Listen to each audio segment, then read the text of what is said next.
U.S. spy plane gets front row seat to latest wave of Ukrainian missile strikes in Crimea. Here's a summary of the article. A U.S. Air Force Global Hawk reconnaissance drone got unprecedentedly close to the latest round of Ukrainian missile strikes against targets in Crimea. American flight planners had sent the aircraft over the Black Sea repeatedly, but during past Ukrainian strikes U.S. flight controllers had kept the $200 million plus aircraft out of Black Sea airspace and far from Crimea during actual missile strikes by Kyiv.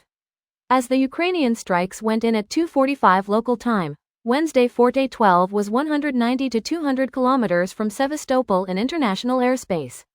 U.S. Air Force intelligence collection commanders have pushed Global Hawk patrols into airspace over the Black Sea for years, following Russia's first invasion of Ukraine and annexation of Crimea in 2014.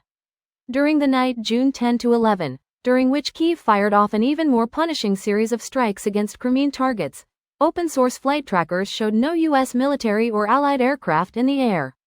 Kyiv post review of those materials, along with checks via its own sources and available open-source evidence, likewise found the Ukrainian strikes were effective and damaged Russian air defense capacity at those locations.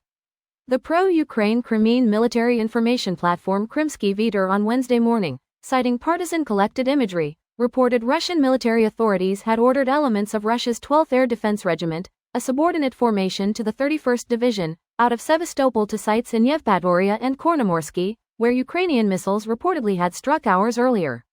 This post received a score of 6,700, with an upvote ratio of 97%. Here are the top comments in response to this article. Greater than Russian military analysts have accused the Pentagon of using the flights to collect targeting information that is passed on to Kyiv, and of turning off the aircraft's transponders off from time to time to allow the spy planes to monitor Russian territory more clandestinely. Air Force spokesmen have stated that the flights are not provocative and fully in accordance with international law.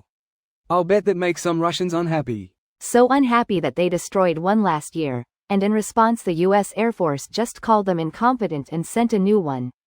They took down a Reaper. No, I didn't hear about a Global Hawk, and it's frankly incredibly easy to down a Reaper. Yeah, it was a Reaper, after two MiGs flew all wild around it dumping gas. Think they did it to two of them in like a few weeks span and knocked one down. Vaguely remember one being hit, like a MiG, and it clipped wings, but I'm wrong at times. Yeah, they did if this is the event Op is referencing. I distinctly remember the fuel dumping and hitting the wings to destabilize. But also it's a Reaper. It's loud and slow, and we have loads of them. I believe they were designed for counterinsurgency reconnaissance, close air support when the skies were already owned by the US. If it was a Global Hawk, the US would have done a little more than shrug. Edit. Here's the video of the downing. The DoD actually just had a huge junk drawer of Reaper drones and no one knows how many are in there. We literally just shovel them into a large box when the front needs more and airdrop them wherever. Makes me wonder if they could be tossed out the back of an AC-130 like a cruise missile. I'm not recalling tossing any cruise missiles out the back of a 130, but I do recall using one to deliver a Moab in Afghanistan. Greater than tossing any cruise missiles out the back of a 13. We do that now, literally load them on a pallet and kick that sucker out mid-flight. Rapid Dragon adds 704 planes to the USAF bomber fleet instantly. Although not very survivable, they don't need to be survivable when launching from the extreme 1,900 km range of JASSM's XRs. If USAF were to dedicate its entire Galaxy and Herc fleets, of 279 and 425 planes respectively, they could launch a total of 17,655 JASSMs in a single mission. Which happens to be 10,000 more than have ever been produced since they were first introduced in 1998. It's a gun so big that even after 26 years, we haven't produced enough bullets to load a single magazine. In honor of the Globehawk FORTE-11 that did a shit ton of recon before the invasion. This video was automatically created by Reddit to speech.